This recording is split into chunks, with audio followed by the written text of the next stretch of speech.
এই ভয়ে নিজেও ভালো রাস্তায় চলার চেষ্টা করি, আপনাদেরও পায়ে ধরে ধরে বুঝাবার চেষ্টা করি। রে বাবা, আল্লাহকে বেজার করা যাবে না, কারণ আল্লাহর মতো কাউকে নাই।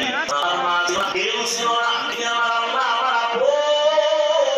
আমি যখন দুনিয়াতে আসবো মায়ের গর্ভে আছি, আমি মাও জানে গর্ভে বাচ্চা, কিন্তু কোনদিন মা বাবা একবারও চিন্তা করে না বাচ্চাটা দুনিয়াতে আসলে কি খাবে, কেমনি ঘুমাবে, চিন্তা নাই।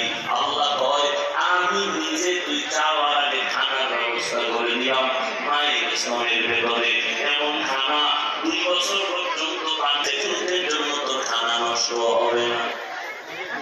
আমি আল্লাহ করে দুনিয়াতে পাঠাইলাম, তুই মাকে মা বলে ডাকবি, দূরের কথা ছিলই না তোর মাকে। বাবা বলে ডাকবি, দূরের কথা ছিল না তোর বাবাকে। ওর এখন একটা বুঝেছিল কান্নার আওয়াজ, বুঝা লাগছে, বলতে পারো না মা খানা দাও, বলতে পারো না মা ওনাকে বাধা দাও, তোর বুঝেছিল কান্নার আওয়াজ। কান্না দিয়া